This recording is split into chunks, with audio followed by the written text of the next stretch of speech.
স্বাগত আজকের বাংলাদেশে। আপনাদের সঙ্গে আছে আমি খালেদ মহিউদ্দিন। দশম জাতীয় নির্বাচন কেন্দ্রিক রাজনৈতিক প্রতিহিংসা তছনছ করে দেয় আমাদের অনেক সড়ক আর জনপদ। আক্রান্ত মানুষজন নিয়ে ফায়দা রাজনীতিতে ব্যস্ত দলবাজরা। এরই ফাঁকে পোড়ামাটিতেই উঠছে নতুন ঘর। তবে বাংলার আকাশ থেকে দুর্যোগের ঘনঘটা পুরোটা মিলিয়ে যায়নি এখনো। সরকার গুছিয়ে নেয় আওয়ামী লীগের সুশাসনের সক্ষমতা নিয়ে উঠছে নানা প্রশ্ন। অন্যদিকে গুছিয়ে নিয়ে আবারও কঠোর আন্দোলনে নামার হুঁশিয়ারি দিচ্ছে বিএনপি। এসব নিয়ে আজকের আলোচনা ঘর গোছানো।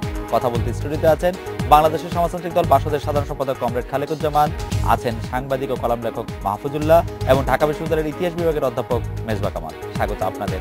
আমি একটু মাহফুজুল্লাহ ভাই আপনার কাছে প্রথমে জানতে চাইবো যে আপনি গতকালের সংবাদ সম্মেলন আপনি দেখেছেন যে বেগম খালেদা জিয়া বলেছেন যে দল গুছিয়ে নিয়ে তারা আবার কঠোর আন্দোলনে নামবেন। এখন এটার একটা ইন্টারপ্রিটেশন হতে পারে যে বিএনপি এখন একটা অগোছালো দল, অন্যদিকে আরেকটা ইন্টারপ্রিটেশন হতে পারে তিনি আরো বেশি করে গুছিয়ে নিতে চান। সেই ক্ষেত্রে এই গুছিয়ে নেওয়া সম্পর্কে আপনার মূল্যায়ন কি? আমরা একটু শুনবো। শুরুতে আপনাকে একটা ধন্যবাদ দিতে চাই। আপনি যেভাবে উপক্রমণিকা করেছেন সেটি সিরাজউদ্দৌলা নাটকের মতো শব্দগুলো ব্যবহার করেছেন, এই জন্য। আচ্ছা যাক, আপনি এটা বলেছেন, এটা দুই রকম ভাবে ব্যাখ্যা করা যেতে পারে। যে আপনি যেটা বললেন এটা হচ্ছে প্রত্যেকের নিজস্ব দৃষ্টিভঙ্গির উপর নির্ভর করবে। আপনি যদি মনে করেন যে দল মানে বিএনপি আগোছালো অবস্থায় আছে তাহলে আগোছালো, যদি মনে করেন যে হ্যাঁ বিএনপি নিজেকে গুছিয়ে নিয়ে, তার মানে সমস্যাটা যেটা হচ্ছে আমাদের, মানে আমরা বাইরে থেকে যারা আলোচনা করি এই দুটি বড় দল সম্পর্কে, সমস্যাটা কোন জায়গায় জানেন? এই দুটি বড় দলের যে নিজস্ব যে ডায়নামিক্সটা, এটা এত জটিল ডায়নামিক্স, বাইরে থেকে বোঝা বোধহয় খুব কঠিন ব্যাপার। এবং যে দুটি বড় দলের পেছনে লক্ষ লক্ষ হাজার হাজার মানুষ জিন্দাবাদ মুর্দাবাদ স্লোগান দেয়, সেই দলের ইন্টারনাল ডায়নামিক্সটা কখন কিভাবে কাজ করে এইটা বাইরে থেকে বোঝা বড় মুশকিলের ব্যাপার। এটা যে মূল নেতৃত্ব যেসব কথা বলেন সেগুলিও সবসময় দলের আসল ডায়নামিক্সটাকে রিফ্লেক্ট করে কিনা এই ব্যাপারে আমার সন্দেহ আছে। দ্বিতীয় হচ্ছে হ্যাঁ গোছানোর একটা প্রশ্ন আছে, এটুকু আমি বুঝি। কারণ আপনার বিগত আন্দোলনকে কেন্দ্র করে বিএনপিকে যে পরিমাণ ক্ষতির সম্মুখীন হতে হয়েছে, বিএনপি কর্মীরা যেভাবে ক্ষতিগ্রস্ত হয়েছেন, জেলে গেছেন, নিহত হয়েছেন, সেই হিসাবে দলের ভেতরে অনেকখানি হওয়ার কথা, বিপর্যয় হওয়ার কথা। এবং এখানে জনাব খালেকুজ্জামান আছেন, উনি স্বীকার করবেন যে 1966 সালে 6 দফা আন্দোলনের কর্মসূচি দেওয়ার পরে আওয়ামী লীগের যে অবস্থা হয়েছিল 1968 সালে সরকারের পতনের মুখে আপনার মানে সেই সময়, এবং তখন তো জানুয়ারি মাসে হলো যে এইরকম আগরতলা মামলায় শেখ মুজিবের বিচার শুরু হবে, ঢাকা শহরে বিচার শুরু হবে। এবং 68 সালের 8 মাস আপনার আওয়ামী লীগ বলে কোনো কিছু প্রকাশ্যে কোনো কিছু ছিল না। এবং সেই 8 মাসের মাথায় কিন্তু দেখা গেল যে আইয়ুব খানের তখ্তে তাওস ভেসে গেছে। তো সেই সময় কিন্তু মনে হয়েছিল যে বিপর্যস্ত আওয়ামী লীগ। এখন রাজনৈতিক দলের সমস্যাটা হচ্ছে অ্যাপারেন্টলি কখনো যেগুলো ম্যাস পলিটিক্যাল পার্টি, এগুলো কখনো মনে হয় যে এই মুহূর্তে বিপর্যস্ত হয়ে আছে। কারণ আপনি যখন জেল জুলুম নির্যাতন গুলি গুম খুন হত্যা এগুলি যখন অহরহ চলতে থাকে, কারণ এখন যদি আপনি হিসাব করেন যে প্রতিদিন যে পরিমাণ গ্রেফতারের শুধু তালিকা দেখি টেলিভিশন স্ক্রলে, আবার কেউ মুক্তিও পাচ্ছেন, আসলে মুক্তি শুধু নেতারা কয়েকজন পাচ্ছেন, কিন্তু যে পরিমাণ মানে গ্রেফতারের দেখি এটা তো অসম্ভব মনে হয় আমার কাছে। আমি এখানে একটু একাডেমিক ইন্টারেস্টে একটা প্রশ্ন করে রাখতে চাই যে এই যে দলের যে অগোছালো, সেটা আপনি বললেন যে অত্যাচার নির্যাতন একটা কারণ, নির্বাচনে না যাওয়াটা কি একটা কারণ হতে পারে? বিএনপি নির্বাচনে না যাওয়াটা কারণ হয় না। এই কারণে নির্বাচনে না যাওয়া যদি কারণ হতো তাহলে 1996 সালে হ্যাঁ নির্বাচনে না যাওয়ার কারণে কিন্তু আওয়ামী লীগ অগোছালো হয়ে যেতে পারতো। আওয়ামী লীগ অগোছালো হয়। আমার এক বন্ধু অবশ্য বললেন যে এক প্রশ্নে নাকি দুইবার পরীক্ষা হয় না। 1996 সালে যেটা হয়েছে সেটা 2014 সালেও হবে, সেরকম মনে করা। হ্যাঁ ওইটা তো হলো উনি ওই যে আপনার উপনিষদের সেই তত্ত্ব আছে না যে এক নদীতে দুবার স্নান হয় না, সেটাকে অনুসরণ করে বলেছেন। কিন্তু রাজনীতিতে কলা কৌশলটা কিভাবে সেটা আমার এবং আপনার পক্ষে কিন্তু অনুমান করা একটু কষ্টকর। হঠাৎ করে কোত্থেকে এই স্ফুলিঙ্গ ছড়িয়ে পড়বে এটাও কিন্তু আমরা জানি না। কারণ ছোট্ট দুইটা খালি ঘটনা বলি আপনি অন্যদের কাছে যাওয়ার আগে। সেটা হচ্ছে যে আমাদের এখানে বিমানবন্দর নির্মাণ করা নিয়ে একটা স্ফুলিঙ্গ হয়েছিল, নিশ্চয়ই মনে আছে আপনার, মানে আওয়ামী লীগের গত সময় কি জন্য হয়েছিল, তখন কি কোনো হঠাৎ করে কিন্তু এই স্ফুলিঙ্গ আমরাও কিন্তু কেউ কল্পনা করতে পারি না। আবার দেখেন মঈনুদ্দিন ফখরুদ্দিন সরকারের সময় বিশ্ববিদ্যালয়ে একটা স্ফুলিঙ্গ তৈরি হয়েছিল। আমার আবার বিএনপির একটা ঘটনা খুব মনে পড়ে যে কানসাটে হয়েছে বিদ্যুতের জন্য। কোন ঘটনা দিয়ে কখন কার কোন শক্তির কিভাবে অভ্যুদয় ঘটবে এটা বলা বড় মুশকিলের বিষয়। আমার মনে হয় যে আপনি খুবই চমৎকারভাবে বলেছেন। যে আমি জনাব মেজবা কামাল আপনার কাছে জানতে চাইব যে রাজশাহী বিশ্ববিদ্যালয় ছাত্রলীগের কিছু সদস্যের প্রকাশ্য অস্ত্রবাজির রেশ কাটতে না কাটতেই ময়মনসিংহের ত্রিশালায় দরপত্র জমা দেওয়াকে কেন্দ্র করে আওয়ামী লীগের দুই পক্ষের হাতাহাতির কথা আমরা পত্র পত্রিকায় পড়লাম যে টেন্ডার নিয়ে। আওয়ামী লীগ কি নিজের ঘর আসলে সেভাবে গুছাতে পারছে নাকি আরেকটু সময় লাগবে? আপনার কাছে কি মনে হয় জনাব মেজবা কামাল? না, আমাদের এখানে রাজনৈতিক যে সংস্কৃতিটা গড়ে উঠেছে গত ধরুন 2-3 দশকে, হ্যাঁ, বিশেষ করে গত 2 দশকে, সেটা কিন্তু আসলে এই সমস্ত বিষয়গুলোর জন্য দায়ী। আমি মনে করি যে আপনার এই যে একটা অস্ত্রবাজি এবং শক্তি নির্ভরতা, মদমত্ততা, এই ধরনের ব্যাপারগুলো কিন্তু আমাদের রাজনীতির নিত্যদিনের সঙ্গী হয়ে গেছে। বিশেষ করে আমাদের যে বড় যে দলগুলোর রাজনীতি, তার অনুষঙ্গী হয়ে গেছে। এই ব্যাপারগুলো আসলে গ্রহণযোগ্য নয়। রাজশাহী বিশ্ববিদ্যালয়ে যা ঘটেছে। স্যার, আমি এই উত্তরটার ঠিক মানে বুঝি না স্যার। আপনি যখন আমার পরীক্ষা নিয়েছেন তখন আমি পরীক্ষার খাতায় লিখতে পারি নাই, আমি শুধু লিখেছি যে গত 2 বছর ধরে যে আমি বিভিন্ন কারণে ক্লাসে পড়াশোনা করতে পারি নাই, তার জন্য আমি পরীক্ষার হলে লিখতে পারলাম না। তখন তো স্যার আপনি আমাকে নম্বর দেন নাই। তো এখন গত 2 দশকের রাজনীতি এর জন্য দায়ী বললে স্যার আমি এইসব ঘটনা কেন মানবো স্যার? মানে আমি বলছি যে মানে কারণটা বলে কি স্যার আমি পার পেতে পারবো স্যার আপনার কাছে, যদি আমি এটা সমাধান না করতে পারি স্যার? আমার না, সেটা আমাদের তো সমস্যাটা কি সেটা বুঝতে হবে, সেই জন্যই আর কি কথাগুলো বলা। এবং আসলে ডিপারচারটা যেভাবে হয়েছে, ছাত্র রাজনীতির যে একসময় সৃষ্টিশীলতা ছিল, হ্যাঁ, সেই সৃষ্টিশীলতার জায়গাটা এখন হারিয়ে গেছে। এখন ছাত্র রাজনীতি না ছাত্র জীবন কেন্দ্রিক, না জাতীয় রাজনীতির সাথে যুক্ত। একসময় আমাদের ছাত্র রাজনীতি জাতীয় জীবনকে প্রভাবিত করেছে, কিন্তু আমাদের এখনকার ছাত্র রাজনীতি কোথায় সেই ভূমিকায়? সেই ভূমিকায় তো নাই। বরং ছাত্র রাজনীতি মানে হচ্ছে, বিশেষ করে বড় যে দলগুলো, সেই দলগুলোর ক্ষেত্রে আমি বলছি যে ছাত্র রাজনীতি মানে হচ্ছে এক ধরনের, মানে আপনার কি বলবো, শক্তির মহড়া। সেখানে হচ্ছে আপনার এই যে টাকা পয়সা নিয়ে কন্ট্রাক্টরি এবং আরো অন্যান্য চিন্তা ইত্যাদির সাথেও ছাত্র রাজনীতির অনেকে যুক্ত বলে এই অভিযোগগুলো আসছে, অস্ত্রবাজি ইত্যাদি আছে।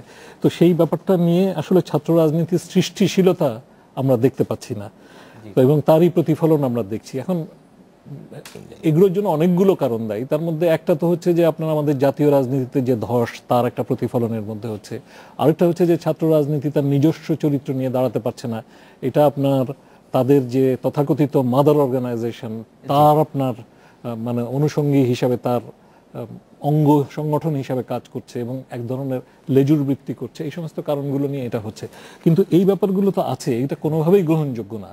আজকে মানে রাজশাহী বিশ্ববিদ্যালয়ে যা হয়েছে, ছাত্রলীগ যা করেছে, বা আপনার ধরুন যে টেন্ডারবাজির ঘটনা 3 সালে আমরা দেখলাম, এগুলো কোনোটাই নিশ্চয়ই গ্রহণযোগ্য না। এবং এগুলোকে শক্ত হাতে যদি আওয়ামী লীগ নিয়ন্ত্রণ করতে না পারে, তাহলে তার রাজনৈতিক মূল্য আওয়ামী লীগকে দিতে হবে। আসলে মানুষের কিন্তু একটা প্রত্যাশা হয়েছে, মানুষ এখন একটা সুশাসন চায়, স্পষ্ট কথা।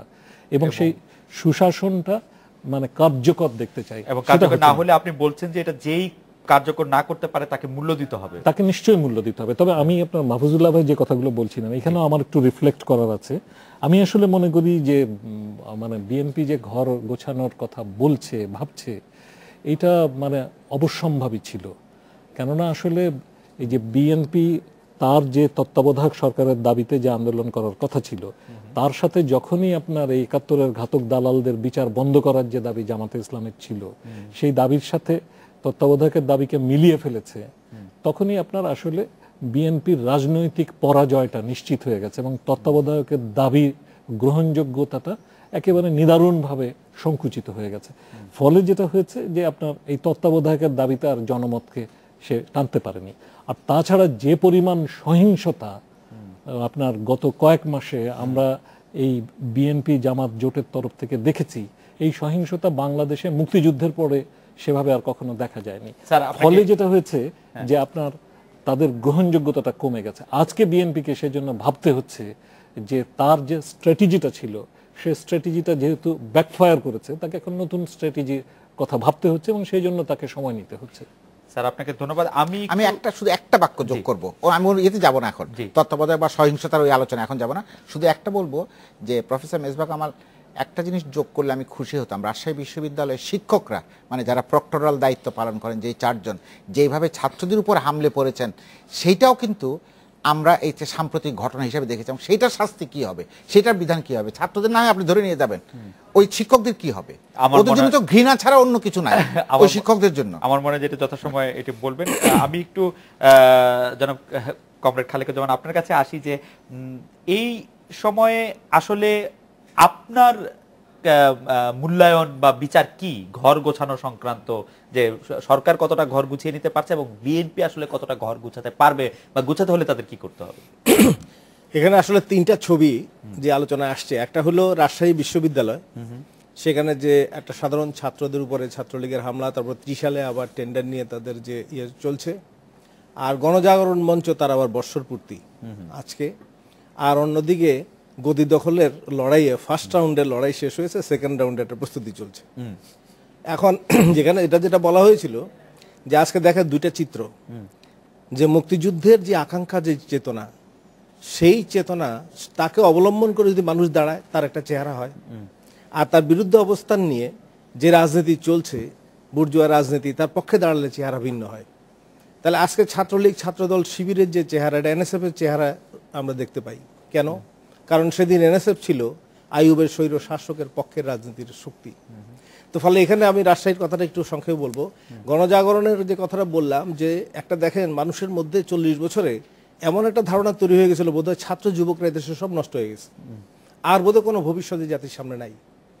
সেইটার একটা ব্রেক থ্রো হয়েছে, হাজার হাজার লক্ষ লক্ষ যুবক তরুণের তারুণ্যের একটা বিস্ফোরণ হয়েছে। এবং শাহবাগে সেখানে এই যে লক্ষ জনতার ঢলে একটা মানিব্যাগ হারানো যায় নাই, একটা মোবাইল হারানো যায় নাই, কোনো মেয়ের গায়ে হাত পড়ে নাই। কিন্তু লীগ দল এবং শিবিরের 10টা ছেলে একত্র হলে সেখানে বোমা ফুটে, গুলাগুলি শুরু হয়। তাহলে এখানে এই যে দিন রাত সারাক্ষণ ছেলেরা মেয়েরা এভাবে যে একটা, তারা স্বাধীনতার কথা, মুক্তিযুদ্ধের আকাঙ্ক্ষার একটা দিক তারা তুলে ধরেছিল, এই ছবি আমরা দেখেছি। আমি এই গণজাগরণ মঞ্চের এটা, কিন্তু এটাকে একদল পকেটে ঢুকানোর চেষ্টা করেছে, আরেক দল নাস্তিক বলে সেটাকে একভাবে কালিমা লিপ্ত করার চেষ্টা করেছে, আরেক দল এটাকে আঘাত করার চেষ্টা করেছে। ব্লগাররা তারা কি তাদেরকে মেরে ফেললো, একটা ছেলেকে আরেকজনকে আঘাত করে মেরে ফেলার চেষ্টা করেছে।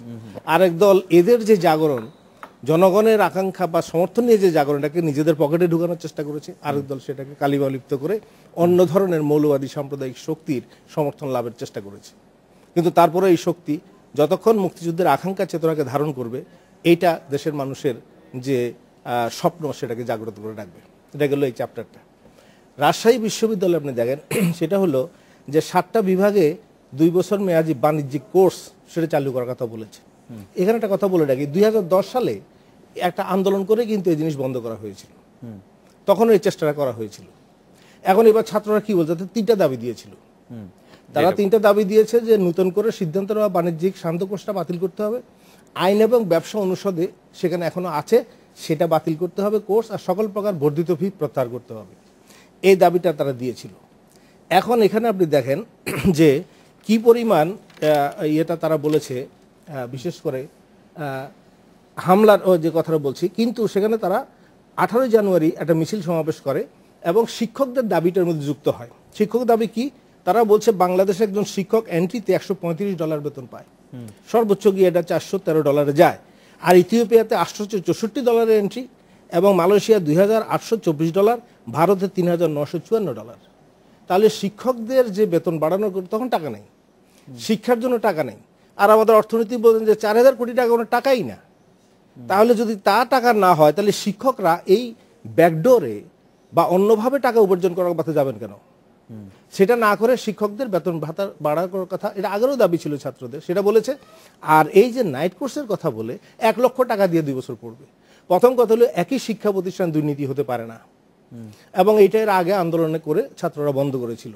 এখন কি হলো, সেখানে ছাত্ররা শান্তিপূর্ণভাবে তারা এই দাবিটা উত্থাপন করেছে, এবং 29 জানুয়ারি আপনাদের মিডিয়া বলছে 5000-এর উপরে ছাত্রছাত্রী, এবং তারপর 30 জানুয়ারিতে সেখানে গিয়ে 10,000 ছাত্রছাত্রী। এগুলি সব শিবির করে, ছাত্র শিবির ছিল না। 3টা ছাত্র সংগঠন ছাত্রদের দাবি নিয়ে আন্দোলন করে না, একটা লীগ, একটা দল, একটা শিবির। ফলে এরা টেন্ডার নিয়ে ব্যস্ত থাকে। এরা যদি আজকে যদি বিএনপি ক্ষমতায় আসতো, আপনি দেখতেন রাজশাহী বিশ্বের সব ছাত্র দল। ফলে এটা এইভাবে চলে যায়, আর শিবির সেখানে রক কাটা, ইয়ে কাটা, এগুলির মধ্যে থাকে। তো ফলে এই জায়গায় এসে কি করলো ছাত্রলীগ, তারাও একটা দাবি দিয়েছে, তারা বলছে। এখন দাবির মধ্যে কি, তাদের এক দফা বর্ধিত ফি বাতিল করা, শান্ত কোর্স বাতিল করা বলেছে তারা। তো বাতিল তো হয় নাই, তার সঙ্গে তারাও একটা দাবি দিয়েছে, তারা বলছে। এখন দাবির মধ্যে কি, তাদের এক দফা বর্ধিত ফি বাতিল করা, শান্ত কোর্স বাতিল করা বলেছে তারা। তো বাতিল তো হয় নাই, তার সঙ্গে তারা কি বলছেন, না, রাজশাহী বিশ্ববিদ্যালয়ের দাবিগুলি, ছাত্রদের দাবিগুলি মেনে নিয়েছে তো অধিকাংশই। না, মানে নাই, তারা স্থগিত করেছে এর আগেও। কারণ এই সন্দেহটা কেন আসছে যে এর আগে 2010 সালে আন্দোলন করে এটা বন্ধ করা হয়েছিল। এইবার ছাত্রদের ছুটির সুযোগে কায়দা করে যখন এটা করতে গেছে এই সন্দেহ থাকবে। এবং ছাত্রলীগের দাবির মধ্যে আছে কেন্দ্রীয় মসজিদ শীতাতপ নিয়ন্ত্রিত করা, হিন্দুদের জন্য স্থায়ী মন্দির করা, দেশনত্র শেখ হাসিনা হল করা ইত্যাদি, এগুলিও আছে। তো এখন মূল যে দাবি, কিন্তু আমি ওইটাও বলি, তারা সেটা বলেছিল। এখন সেখানে কি হয়েছে দেখেন, হামলার আগের রাত্রে ওসি, প্রক্টর, ছাত্রলীগরা নাকি হলে হলে গেছে। কেন? এবং তারপরে প্রশাসনিক হলে 10 গজ দূরে সেখানে ককটেল বিস্ফোরণ কিংবা পুলিশের সামনে, তারপরে পুলিশ এবং ইয়ের মধ্যে ছাত্রলীগ বন্দুক নিয়ে, এটা সমস্ত মিডিয়া দেখা গেছে। তাইলে সেখানে শিবির আক্রমণ করেছে, কোথায়? শিবির তো ছিলই না, তাদের অনুপ্রবেশকারী বলে দিয়েছে। যদি শিবিরের কোনো সমর্থক থাকে, কিন্তু শিবিরের কোনো নেতৃত্ব ছিল না, শিবিরের অনুপ্রবেশকারী হয়তো। আচ্ছা, এখানে আপনি একটা কথা বলি, দেখেন যে এখানে যেটা হয়েছে যে হলের ভিতরে টিয়ারশেল মারা হলো, 3000-4000 ছাত্র ছাত্রী লাইব্রেরিতে গেছে, একটা বই নষ্ট হয়নি, কোনো কিছু ভাঙচুর হয়নি।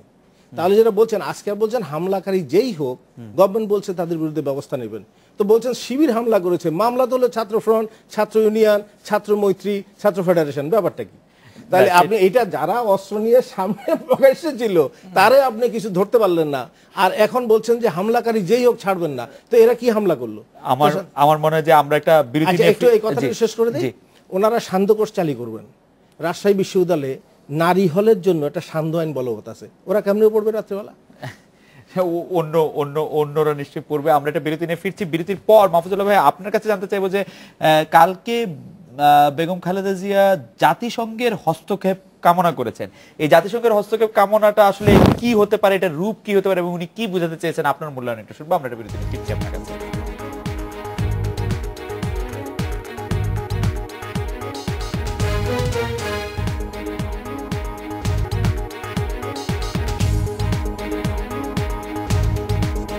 ফিরলাম আজকের বাংলাদেশে। জনাব মাহফুজুল্লাহ, আমি একটু জানতে চাইছিলাম যে জাতিসংঘের হস্তক্ষেপ কামনা বলতে আসলে বেগম জিয়া কি বোঝাতে চেয়েছেন এবং এটা আমাদের জন্য অনেক সম্মানজনক কিনা আপনি যদি একটু বলতেন। জাতিসংঘের হস্তক্ষেপ উনি কোন প্রসঙ্গে চেয়েছেন সেটা যদি আপনি বলতেন তাহলে বিষয়টা দর্শকের জন্য, গুনখুম এবং এই যে বিভিন্ন রকমের সন্ত্রাস হচ্ছে, রাষ্ট্রীয় সন্ত্রাস, সেই ব্যাপারে তিনি জাতিসংঘের মানবাধিকার কমিশনের হস্তক্ষেপ চেয়েছেন।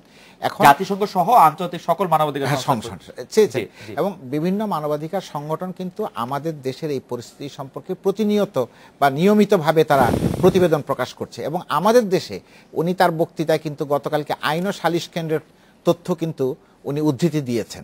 কাজে এইটা, আর আপনি যদি বলেন সম্মানের বিষয়, সম্মানের বিষয়টা কিন্তু আজকে প্রেক্ষাপটে দেখলে হবে না। আপনি মানবাধিকার সংরক্ষণের জন্য আন্তর্জাতিক সাহায্য উনি চেয়েছিলেন 1996 সালে নির্বাচনের সময়। আজকে যিনি প্রধানমন্ত্রী তিনি দাতাদের কাছে বলেছিলেন, দাতা দেশসমূহের কাছে অনুরোধ, অবৈধ নির্বাচনকে স্বীকৃতি দিবেন না। কাজে সম্মান অসম্মান কোত্থেকে শুরু, কেমন করে শুরু, আমি সেটা বললাম যে সেইটা বোধহয় এইটাকে আর ওইটাকে একরকম ভাবে দেখলে হবে না। এবং আপনি যখন আজকের পৃথিবীতে আপনি সবসময় একা চলা খুব কঠিন ব্যাপার, আপনি একা চলতে পারবেন না। আপনার পাশের বাড়িতে যখন আগুন লাগে তখন বাধ্য হয়ে আপনাকে হয় দমকল বাহিনীকে খবর দিতে হয় অথবা নিজে গিয়ে মানে বালতি দিয়ে আপনি পোড়াতে হয়, এটা একটা। আর আরেকটা বিষয় হচ্ছে, আমি যেটা মনে করি আর কি, যে এই যে প্রফেসর মেজবা কামাল সহিংসতার কথা বলেছিলেন, দেখুন সহিংসতা যে শুধু এক পক্ষে হয়েছে তা না, এক পক্ষে কিন্তু সহিংসতা হয় না, সহিংসতা দুই পক্ষেই হয়েছে, রাষ্ট্রীয়ভাবে হয়েছে। এখন যেটা হচ্ছে 5ই জানুয়ারি উত্তর পরিস্থিতিতে এখন যে সহিংসতা হয়েছে, এই সহিংসতারও কিন্তু আমরা যারা টকশোতে আসি বলি না। কিন্তু মাহফুজুল্লাহ ভাই, আমার একটা জিনিসই কি, মানে আমি খুব বেশি দেখি নাই, কিন্তু গত 1 বছরে যেভাবে পুলিশের মাথা থেতলে দেওয়া হয়েছে, বিদ্যুৎ কেন্দ্রে আগুন দেওয়া হয়েছে, পুলিশ ফাঁড়িতে আক্রমণ করা হয়েছে, পেট্রোল বোমা ছোড়া হয়েছে, এরকম ঘটনাও কি মানে খুব নিয়মিত বিরতিতে আমরা আসলে খুব বেশি দেখেছি? রেললাইন উপরে ফেলা হয়েছে দিনের পর দিন। উনি কি ইতিহাসের অধ্যাপক? রেললাইন উপরে ফেলা, কুইট ইন্ডিয়া মুভমেন্টের সময় রেললাইন উপরে ফেলা হয়েছিল এই দেশে। কুইট ইন্ডিয়া মুভমেন্টের সময় হয়েছে স্বাধীন দেশে। আপনি 96 সালের 15 ফেব্রুয়ারি নির্বাচনের সময় বিরোধী দল কি করছে এটা শুনতে চান? সময় দেবেন আমাকে বলার জন্য? আমি আজকের পত্রিকা তখন যেটা তাদের পত্রিকা, সেই পত্রিকা থেকে আমি আজকের কাগজ সেই পত্রিকা থেকে আমি কোট করে হেডিং গুলো তারিখ ওয়াইজ আপনাকে বলে দিতে পারি। তখনও কিন্তু আপনার ইয়েতে আগুন দেওয়া হয়েছে, বেবি ট্যাক্সিতে আগুন দেওয়া হয়েছে, তখনও পুলিশ মারা গেছে, তখনও মানুষ বোমাবাজি। আমার যদ্দূর মনে পড়ে, আপনি একটা দুটো হেডিং পড়েন, কারণ আমার যদ্দূর মনে আছে 96 সালের কথা যে বেবি ট্যাক্সিতে আগুন দেওয়া হয়েছে কিন্তু যাত্রী সহ নয়, সেটা কি যাত্রী সহ আহত হয়েছে? কিন্তু আমরা এখন ওখানে প্যাসেঞ্জার মানে যিনি ড্রাইভার, যিনি ড্রাইভার তিনি আহত হয়েছেন। যিনি ড্রাইভার তিনি আহত হয়েছেন, কিন্তু আমরা এইবার যেরকম দেখেছি না সহিংসতা তো ইন্টেন্সিটি বাড়বে, তখন তো কাউকে গুলি করা হয় নাই। গুলি আর রাবার বুলেটের মধ্যে তো তফাৎ আছে।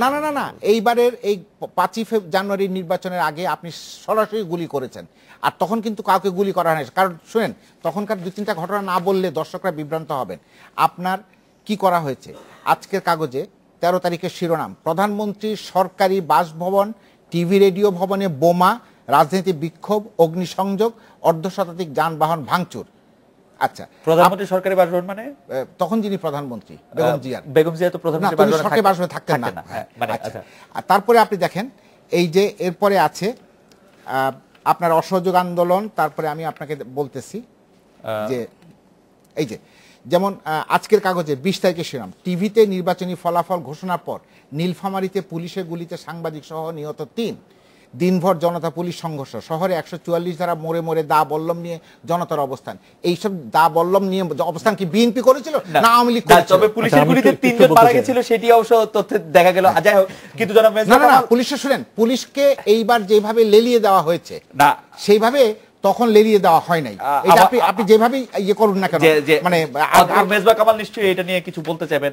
মেজবা কামাল জি আমি বলতেই চাই, আসলে মাহফুজুল্লাহ ভাই আপনি যেগুলো বলছেন, মানে মানুষের স্মৃতি তো মানে এখনো খুবই সজাগ।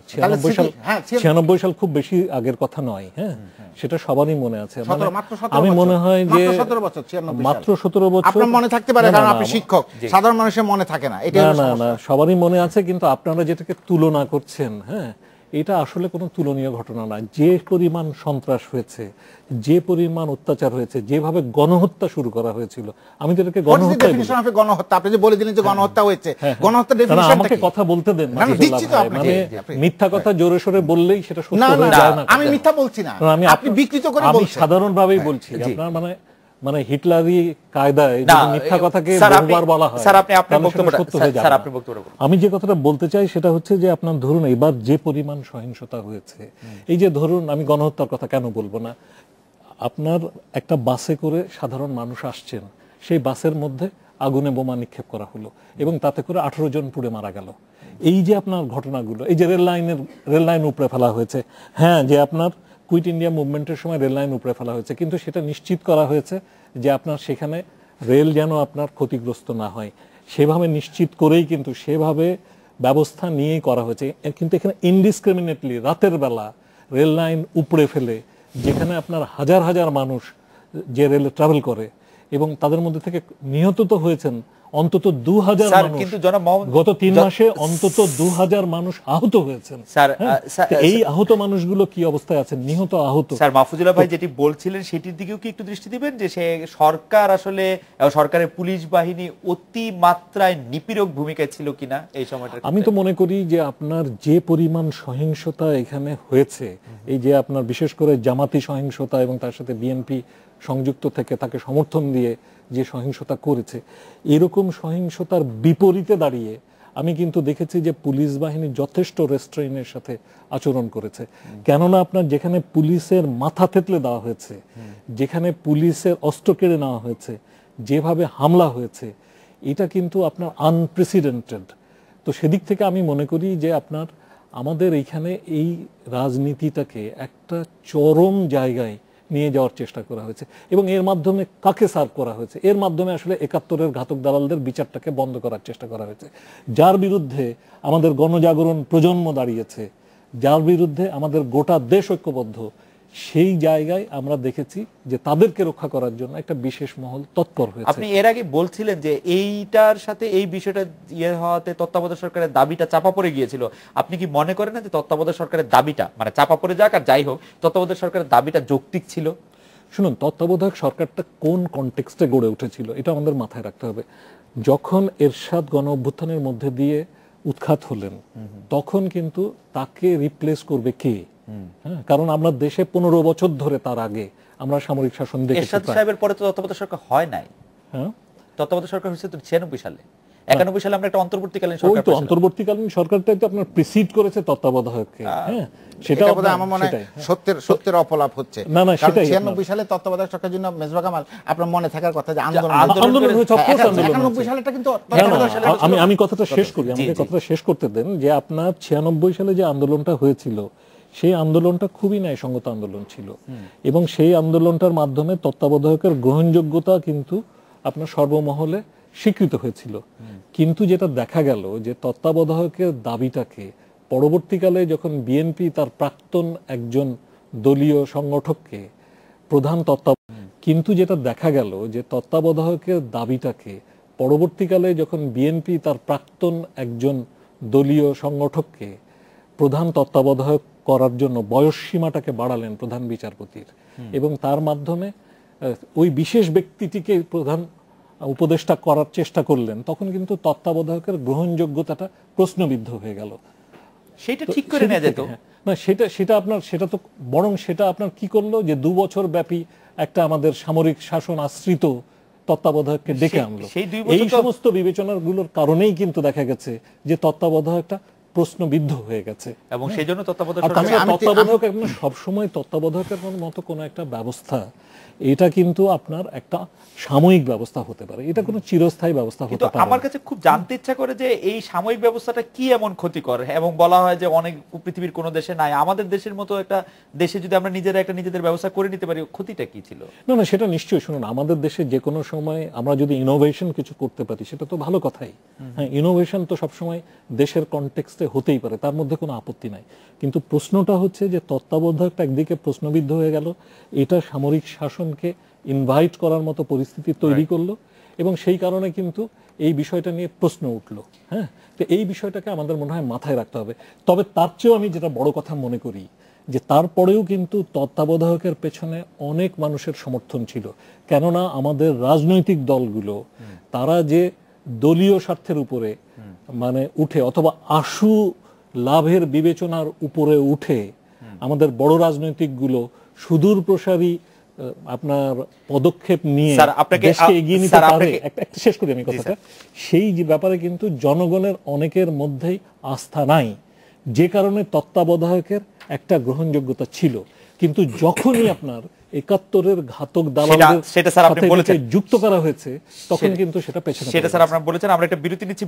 আমি দুটো বাক্য এখন না বললে অসুবিধা হবে, দুটো বাক্য শুধু বলবো প্রফেসর মেজবা কামালের সঙ্গে মানে যোগ করার জন্য, যে উনি বলছেন যে মানুষের স্মৃতি খুব সবকিছু মনে আছে।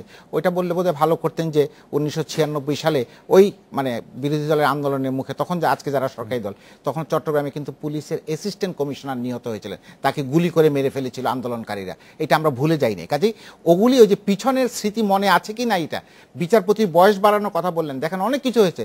বয়স বাড়ানোটা যদি অন্যায় হয়ে থাকে, তারপরে আপনি তাহলে বিচারপতিদের বয়স আবার কমিয়ে দিলেন না কেন, ফেরত নিয়ে গেলেন না কেন সেখানে? কারণ সেটা তাদের সবাই কনভেনিয়েন্সকে ফিট করেছে। আর আজকে না বয়স বাড়ানোর ইনসিডেন্টটা কিন্তু মাহফুজুল ভাই এটা বললে আবার এটা পেছনে না, আমরা এটা বিরতি নিয়ে ফিরি। না, যদি অতি খারাপ হয়ে থাকে, এটা তো বয়স বাড়ানোটা খারাপ হয় না, বয়স বাড়ানোটা জরুরি ছিল। বলা হয়েছিল যে বয়সটা বাড়াতে হবে হচ্ছে কারণ আমাদের সবচেয়ে কম্পিটেন্ট জজরা রিটায়ার করে যাচ্ছে। তাহলে সেই ক্ষেত্রে বিচারপতি কে এম হাসানের বয়স সবার আগে বাড়ানো উচিত ছিল, কিন্তু বিচারপতি বয়সটা বাড়ানো হয়েছে বিচারপতি কে এম হাসান রিটায়ার করার পরে। না, আমি জেনে বলছি মাহফুজুল্লাহ ভাই, বিচারপতি কে এম হাসান 65 বছর বয়স পর্যন্ত বাংলাদেশের বিচার কার্য পরিচালনা করেছেন, তারপরে বয়স বাড়ানো হয়েছে যাতে তিনি সর্বশেষ অবসরপ্রাপ্ত প্রধান বিচারপতি থাকতে পারেন। না, এটা ঠিক না। আমি ঠিক বলছি। আরেকটা কথা বলি যে আপনি এই যে সহিংসতা কথা বলছিলেন, সবকিছু বলে খালি 5 তারিখের আগে সহিংসতা বলছেন, 5 তারিখের পরে যে সহিংসতা হচ্ছে যার ফলে আজকে কি হয়েছে জানেন?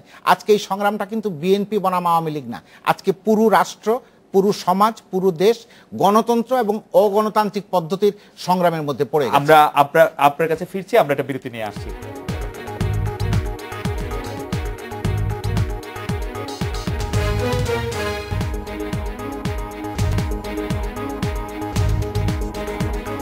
ফিরলাম আজকের বাংলাদেশে, কমরেড খালেকুজ্জামান।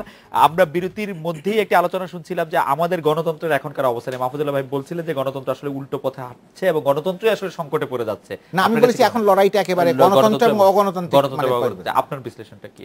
না, আমরা এই কথাটা আগে বলছি, কথাটা শুনতে অনেকে পছন্দ করে না, কারণ হলো গণতন্ত্রের বিষয় এখানে ছিল না। কারণ আমাদের দেশে স্বাধীনতা উত্তরকালে আমরা গণতান্ত্রিক শাসন পাই নাই, যে অর্থে বুর্জোয়া গণতন্ত্রের অর্থ যা বোঝায় সেটাই দেশে প্রতিষ্ঠিত হয়নি। যতখানি নিয়মতান্ত্রিক ব্যবস্থা ছিল সেটাকেও এখন রক্ষা করা যাচ্ছে না। তাহলে কখনো সামরিক স্বৈরতন্ত্র, কখনো অসামরিক স্বৈরতন্ত্র, এই প্রক্রিয়াই চলছে। হোসেন মোহাম্মদ এরশাদ অ্যাজ প্রেসিডেন্ট উনি যে ক্ষমতা ভোগ করতেন, পরে যখন পার্লামেন্টারি পদ্ধতি আসলো তখন ওই ক্ষমতা শুধু প্রেসিডেন্টের জায়গায় প্রধানমন্ত্রী বসানো হলো। ফলে এখন আমরা যেটা দেখি শুরুটা তো 75 সালে, 75 সালে 25 জানুয়ারি, সেটা তো বলছেন না। স্বাধীনতা উত্তরকাল থেকে আমি বলছি, স্বাধীনতার পরে আমরা গণতান্ত্রিক শাসন পাই নাই। তো ফলে এখানে এটা করতে গিয়ে হয়েছে কি যে আমরা খারাপ থেকে আরো খারাপের দিকে, ফ্রম ব্যাড টু ওয়ার্স্ট, কিন্তু হচ্ছিল গুড টু বেস্ট। তাহলে এখন আমাদের দৃষ্টান্তগুলি যেমন এখানে আলোচনা আসছিল যে ওখানে আগে যদি 50 জন মেরে থাকে, আমি এবার 100 জন মারছি। তাহলে যত দিন যাবে তখন যদি আপনি এই নীতিটা, এটা গতি দখলের লড়াই হচ্ছে এখানে, এটা গণতন্ত্র প্রতিষ্ঠার জন্য হচ্ছে না তো। তাহলে গণতন্ত্রের মধ্যে যারা নির্বাচন করছেন তারা জনগণের ভোট না নিয়ে নির্বাচিত হয়ে গেছেন, আর যারা আন্দোলন করছেন তারা সহিংসতা চালিয়েছেন জনগণকে বাদ দিয়ে। এখন তাদের দল ভারী, তাদের দলের লোকজন হাজির করলে সংখ্যা অনেক বেশি দেখা যায়, কিন্তু তার সঙ্গে মাসের পিপলের ইনভলভমেন্টটা কোথায়? ফলে এখানে যে কথাটা আসছে, যেমন ওনারা যে বলছেন জনগণের ক্ষমতায়ন না দলের ক্ষমতায়ন, তাহলে জনগণের ক্ষমতায়ন, যেমন এই যে নির্বাচনটা, ক্ষতিটা শুধু একদিকের না। আমি শুধু দেখছি যে কিছু লোক মারা গেছে, তো অত্যন্ত দুঃখজনক, আগুন পেট্রোল বোমা মেরেছে, কিন্তু মনস্তাত্ত্বিকভাবে জাতির কত বড় সর্বনাশ করে দিয়ে গেছে এই দুইটা দল মিলে। কারণ হলো একটা নির্বাচন যখন আসে, শাসক দলের জবাবদিহিতা থাকে, 5 বছর কি শাসন করলো, তার পক্ষে বিপক্ষে একটা আলোচনা হয়, একটা জঙ্গম ক্রিয়া সমাজে চলে, বিরোধী পক্ষ তারাও তাদের পরিকল্পনা হাজির করে, এইটা মানুষ রাজনৈতিকভাবে শিক্ষিত হয়ে ওঠে। কারণ একটা জাতি, সবাই দেশের মানুষ স্কুলে গিয়ে লেখাপড়া করে রাজনৈতিক শিক্ষা গ্রহণ করে না, রাজনৈতিক সংগ্রামের মধ্যে সে শিক্ষিত হয়ে ওঠে। কিন্তু এখন এই দেশে এই যে নবপ্রজন্ম যারা ভোটার হইতে পারে না, তারা কি শিখলো? যেই বক্তৃতাগুলি আমাদের নেতানেত্রীরা প্রতিদিন টেলিভিশনে দেন, এটা তো অনেক সময় অশ্রাব্য, এবং এর থেকে শিক্ষণীয় কোনো বিষয় তো নাই।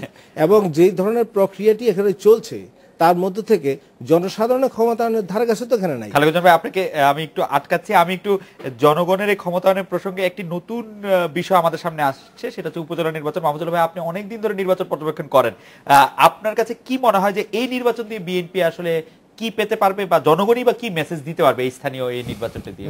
আমাদের দেশে স্থানীয় সরকারের নির্বাচনগুলোতে জনগণের অংশগ্রহণ ব্যাপকভাবে থাকে, এবং স্থানীয় সরকারের নির্বাচনের মাধ্যমে কিন্তু রাষ্ট্র ক্ষমতার পরিবর্তন হয় না, যে কারণে শুরু থেকে এটা নির্দলীয়ভাবে করা হয়েছিল। কিন্তু সাম্প্রতিক সময়ে, মানে গত কয়েক বছর ধরে আমরা দেখছি যে যদিও নির্দলীয় থাকে, কিন্তু আসলে বড় দলগুলো ওখানে জড়িয়ে পড়েন। সেখানে বিএনপি স্থানীয় সরকারে কিন্তু সবগুলো নির্বাচনে অংশগ্রহণ করেছিল আওয়ামী লীগের অধীনে। আবার বিএনপি যখন নারায়ণগঞ্জ এবং কুমিল্লা বাদে, হ্যাঁ, ওটা তো তাদের মানে ইয়েতে। আর এর আগের বার যখন বিএনপি ক্ষমতায় ছিল, তখন আওয়ামী লীগ স্থানীয় সরকার নির্বাচনে অংশগ্রহণ করেছে, জাতীয় নির্বাচনে করতে জানে, কারণ ওখানে হচ্ছে ক্ষমতার রদবদলের বিষয়টা আসে।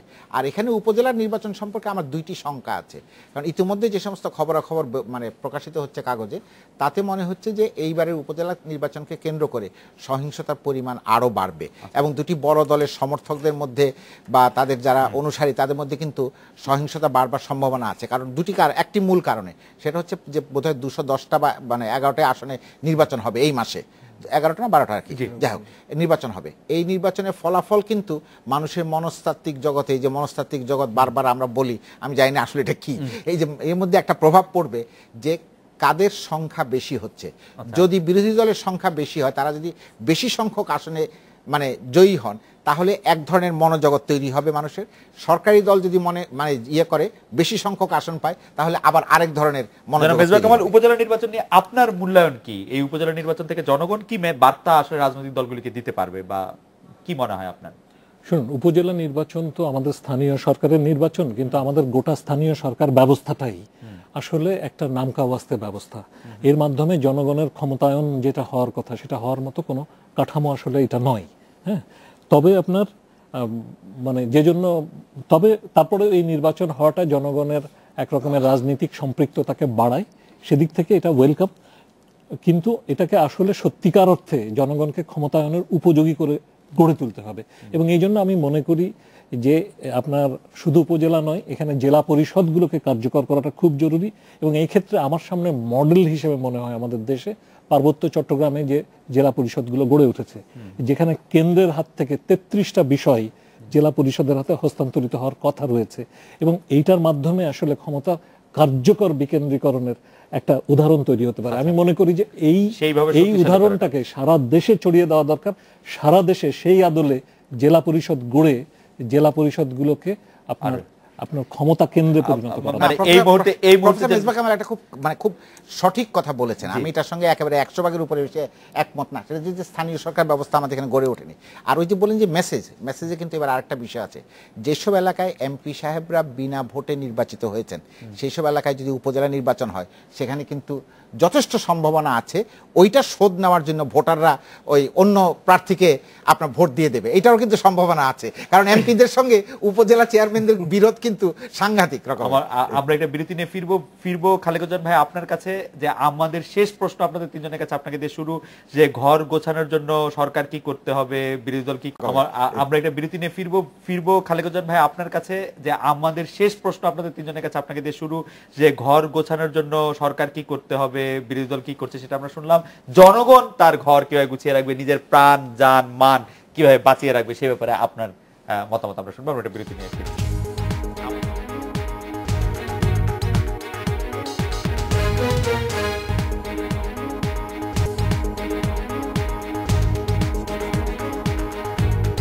ফিরলাম আজকের বাংলাদেশে। আমরা ঘর গোছানোর জন্য আমাদের কিছু করার আছে কিনা জনগণ হিসেবে, জনাব খালেকুজ্জামান? এই ব্যাপারে আমরা সুনির্দিষ্টভাবে বলছি যে এখন এই যে হানাহানি যেগুলি গদি দখলের বা ক্ষমতাকে কেন্দ্র করে লুটপাটতন্ত্র, পরিবারতন্ত্র, এগুলিকে সামনে রেখে যে যুদ্ধ চলছে, জনসাধারণের এর মধ্যে কোনো স্বার্থ নাই। সেই কারণে আমরা বলছি এখন নির্বাচন যে পদ্ধতি সংস্কারের প্রস্তাব আমরা দিয়েছি, যে সংখ্যানুপাতিক নির্বাচনে যাওয়া এবং প্রধানমন্ত্রী রাষ্ট্রপতির ক্ষমতার মধ্যে ভারসাম্য নিয়ে আসা, সাংবিধানিক সংস্থা সেগুলিকে গণতন্ত্রায়ন করা, সেই বিচার ব্যবস্থা, নির্বাচন কমিশন, দুর্নীতি দমন commission, public service commission, all constitutional bodies গণতন্ত্রায়ন করা এবং দুর্নীতি অনুপার্জিত আয় সেগুলো স্থাবর অস্থাবর সম্পত্তি বাজেয়াপ্ত করে শাস্তি বিধানের আইন করা এবং বিধান করা। আর এই কাজগুলি করার জন্য জনগণের ঘর গোছানো, জনগণের নিজস্ব শক্তি লাগবে। এরা বড় শক্তি আছে, তারা তাদের মতো করে আছে, কিন্তু জনসাধারণ যেটা আপনি বলছেন যে আজকে যখন এই প্রশ্ন আসছে তাহলে জনগণের কি করা, জনগণের নিজস্ব রাজনৈতিক সংকট রাজনৈতিকভাবে যদি আমি সমাধান করতে না পারি অনাকাঙ্ক্ষিত পরিস্থিতির উদ্ভব হবে। ফলে সেই কারণে আমরা একটা কল দিয়েছি যে এখন যারা এই দ্বিদলীয় ব্যবস্থার বাইরে যারা আছে, যারা গণতান্ত্রিক নীতি আদর্শে বিশ্বাস করেন, দেশপ্রেমিক গণতান্ত্রিক উদারনৈতিক শক্তি, তাদের আমরা বলেছি যে তারা মিলে একটা বিকল্প রাজনৈতিক শক্তি যদি গড়ে না তোলে তাহলে এই রাজনৈতিক সংকট রাজনৈতিকভাবে সমাধানের দিকে যাবে না এবং এটা আরও সংঘাতের পরিস্থিতিকে নিয়ে যাবে, সেই আহ্বানটা আমরা রেখেছি। মাহফুজুল্লাহ, আপনার মতামত? আমি জনগণের করণীয় সম্পর্কে না, বিএনপির ঘর গোছানোর ব্যাপার, বিএনপি ঘর গোছাবে বা ঘর ভাঙবে বা ঘরকে সংগঠিত করবে বা আরো শক্ত খুঁটির উপর দাঁড় করাবে, এটা তো বিএনপির মানে আওয়ামী লীগের ক্ষেত্রে একই জিনিস প্রযোজ্য। আর জনগণের ক্ষেত্রে যেটা সবচেয়ে বেশি প্রযোজ্য সেটা হচ্ছে জনগণকে সচেতনতার সঙ্গে, বা সচেতনতা বললে তার প্রতি অশ্রদ্ধা করা হবে, মানে সতর্কতার সঙ্গে সে তার জ্ঞান বুদ্ধি দিয়ে যেন সিদ্ধান্তগুলি গ্রহণ করে, ইয়ে করে। কারণ একটা সবশেষে একটা কথা বলতে চাই, আমরা অন্যের সমালোচনায় খুব সিদ্ধহস্ত, নিজের আত্মশুদ্ধির ব্যাপারে কিন্তু মোটেও সিদ্ধহস্ত নই। এবং এটা আমার কথা না, এটা হযরত আলীর কথা। মেজবাহ কামাল, আপনি? আজকে আমাদের গোটা দেশটা আসলে ভীষণভাবে বৈষম্যের শিকার। হ্যাঁ, আজকে মুক্তিযুদ্ধের চেতনার কথা আমরা বলছি, কিন্তু মুক্তিযুদ্ধের চেতনার মধ্যে যে সাম্যের চেতনা ছিল, সমাজতন্ত্রের চেতনা ছিল, সে জায়গার থেকে দেশ কিন্তু অনেক দূর সরে গেছে। আজকে জনগণের মানে বিশেষ করে বেশিরভাগ মানুষ আজকে নিদারুণ কষ্টে আছেন। তো সেই জায়গা থেকে আসলে এই বৈষম্যমুক্ত একটা সমাজ গড়ার জন্য তার যে বন্ধু শক্তি, সেই বন্ধু শক্তিকে চিনে নিতে হবে এবং সেই বন্ধু শক্তির হাতকে জোরদার করতে হবে। এটা আমি মনে করি আজকে মানে সামনে করণীয়। আর আমরা তো শিক্ষা নিয়ে শুরু করেছিলাম, আসলে শিক্ষা তো মানুষের অধিকার, কাজে শিক্ষা পণ্য নয়, শিক্ষা অধিকার। কাজে শিক্ষাকে পণ্যকরণের জন্য যে চেষ্টাটা চলছে তার বিরুদ্ধে আসলে রুখে দাঁড়াতে হবে। আমি মনে করি এটা খুব ফান্ডামেন্টাল বিষয়। আমি কি একটা 10 সেকেন্ডের প্রশ্ন আপনাদের তিনজনকে করতে পারি? 10 সেকেন্ড করে জবাব দেওয়ার জন্য। সর্বশেষ যে ডেমোক্রেসি ইন্টারন্যাশনালে যে জরিপটি ছাপা হয়েছে পত্রপত্রিকাগুলিতে বা ওয়েবসাইটে, তাদের এই জরিপটি সম্পর্কে আপনি কি মনে করেন? জরিপটি বিশ্বাসযোগ্য, জনমতের প্রতিফলন? জানা মেজবাহ কামাল, আপনি যদি বলতেন। এই যাবৎকাল আপনার যতগুলো জরিপ হয়েছে তার মধ্যে এটাই সবচেয়ে বেশি নির্ভরযোগ্য আমার কাছে।